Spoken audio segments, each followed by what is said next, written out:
Soft and moist na chiffon na hindi nakakaubo, malinamnam na custard cream. Palamanan pa natin yan ng fruit cocktail top with peaches and cherry. Next naman, meron na tayong crema de fruta cake. Dito nga sa isang saucepan, maglalagay tayo ng 3 pirasong egg yolks. Ibit lang natin yan, then add tayo na kaunting gatas. 1/4 cup ng cornstarch, 1/2 cup ng sugar, 1/2 teaspoon ng salt, and then haluin lang natin yan. Then, add na natin lahat ng gatas natin. Lahat ng gatas natin ay tumitimbang ng 365 grams o 1 1/2 cup ng milk. Mas maganda kung full cream milk yung gagamitin nyo dito. Then, para mas maging masarap, add tayo ng 1 teaspoon ng vanilla emulco. Salang natin yan sa medium-low na apoy, then continue stirring hanggang sa lumapot.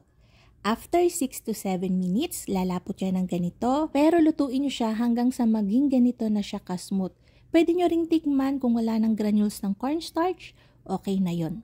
Isalin sa bowl, takpan ng cling wrap, and kailangan natin to ng malamig na kaya natin inuna. Meron na tayong custard. Para naman sa ating chiffon, meron ako ditong 6 na pirasong large na itlog. Isa-separate lang natin yung egg whites dun sa egg yolks. Yung recipe ng chiffon natin, pwede nyong gamitin para sa cupcakes, sa mamon, or kaya sa mga loaf pans. Nag-add na ako sa egg yolks natin ng 1/3 cup ng milk, 1/4 cup ng sugar, 1 teaspoon ng salt. Minix ko yan, then add tayo ng 1/4 cup ng chiffon egg cake oil para mas malambot talaga yung ating chiffon. 1 teaspoon ng vanilla emulco. Hinalo ko yon, then nag-sift na ako ng 1 and 1/4 cup ng cake flour. Kung walang cake flour, okay lang naman ang all-purpose flour. Kaya lang, medyo mas mabigat yung kakalabasan ng chiffon. Mas mabigat din, masiksik din yung crumbs. After nating ma-well mix yung egg yolk butter, eto na yung 6 na pirasong egg whites. Imimix ko yan hanggang mag-volume siya ng bahagya.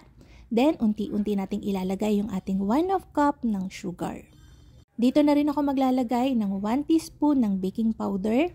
Then, mimix natin yan hanggang maging medium peaks. Maglalagay muna tayo ng kaunting meringue dun sa ating egg yolk butter para lang mas maging malabnaw siya.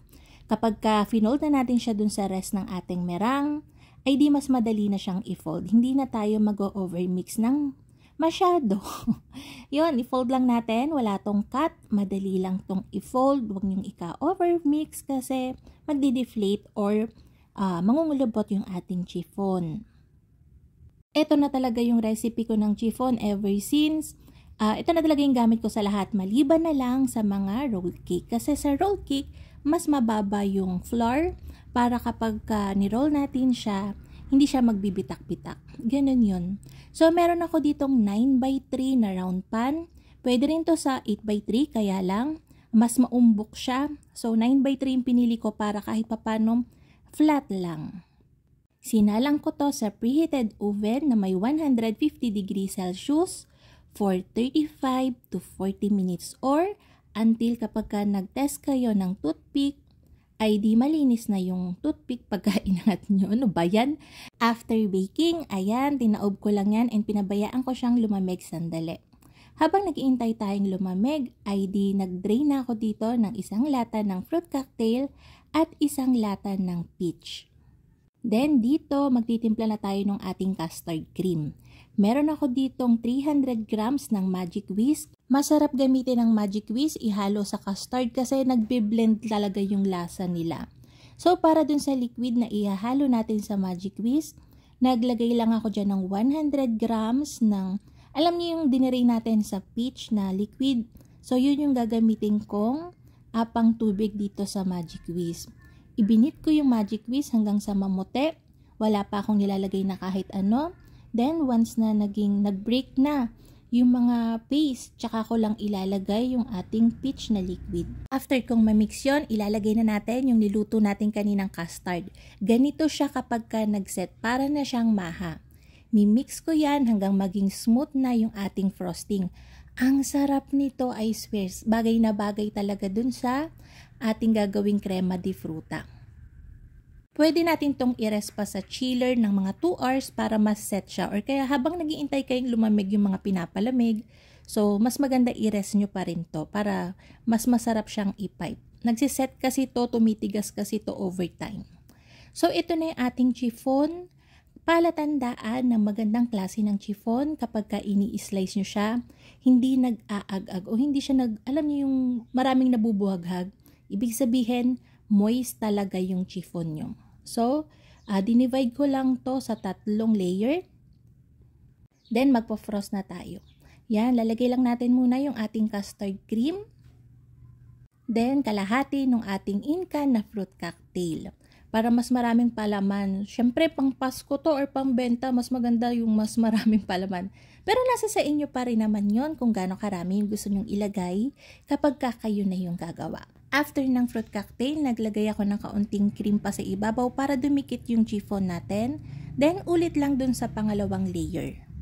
If may budget, maganda rin tong gawin na 3 leches cake para basang-basa. Kung mahilig kayo sa mga basang cake, so yun, pwede nyong gawing 3 leches cake din tong ating crema di fruta.